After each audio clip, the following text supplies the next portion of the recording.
ನಾನು ರಾಮಲಿಂಗಾರೆಡ್ಡಿ ಎಂಬ ಹೆಸರಿನ ನಾನು ಕಾನೂನಿನ ಮೂಲಕ ಸ್ಥಾಪಿತವಾದ ಭಾರತದ ಸಂವಿಧಾನದ ವಿಷಯದಲ್ಲಿ ನಿಜವಾದ ಶ್ರದ್ಧೆ ಮತ್ತು ನಿಷ್ಠೆಯನ್ನು ಹೊಂದಿರುತ್ತೇನೆಂದು ನಾನು ಭಾರತದ ಸಾರ್ವಭೌಮತ್ವವನ್ನು ಮತ್ತು ಅಖಂಡತೆಯನ್ನು ಎತ್ತಿ ಹಿಡಿಯುತ್ತೇನೆಂದು ಮತ್ತು ಕರ್ನಾಟಕ ರಾಜ್ಯದ ಮಂತ್ರಿಯಾಗಿ ನನ್ನ ಕರ್ತವ್ಯಗಳನ್ನು ಶ್ರದ್ಧಾಪೂರ್ವಕವಾಗಿ ಮತ್ತು ಅಂತಃಕರಣಪೂರ್ವಕವಾಗಿ ನಿರ್ವಹಿಸುತ್ತೇನೆಂದು ಭಯ ಅಥವಾ ಪಕ್ಷಪಾತವಿಲ್ಲದೆ ರಾಗದ್ವೇಷವಿಲ್ಲದೆ ಎಲ್ಲ ಬಗೆಯ ಜನರಿಗೆ ಸಂವಿಧಾನಕ್ಕೆ ಮತ್ತು ಕಾನೂನಿಗೆ ಅನುಗುಣವಾಗಿ ನ್ಯಾಯವನ್ನು ಮಾಡುತ್ತೇನೆಂದು ಶ್ರದ್ಧಾಪೂರ್ವಕವಾಗಿ ಪ್ರತಿಜ್ಞೆ ಮಾಡುತ್ತೇನೆ.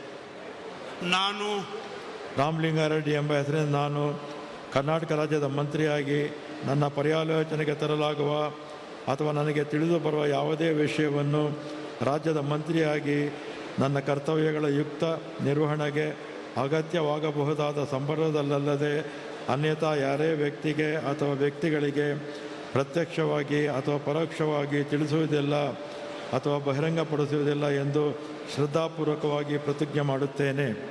ಧನ್ಯವಾದಗಳು ಸರ್. ಮಾನ್ಯ ಸಚಿವರು ಈಗ ಪ್ರಮಾಣ ವಚನಕ್ಕೆ ಸಹಿ ಮಾಡಲಿದ್ದಾರೆ.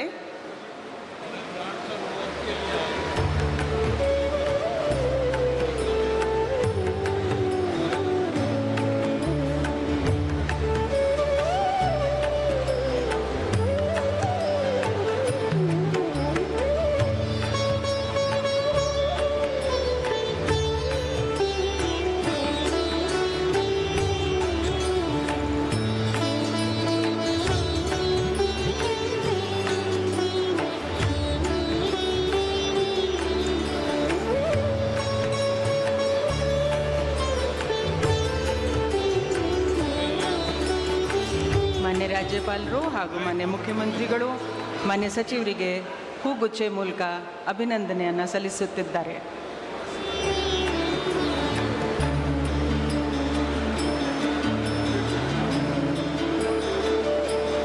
ಈಗ ಶ್ರೀ ಸತೀಶ್ ಜಾರಕಿಹೊಳಿ ಅವರು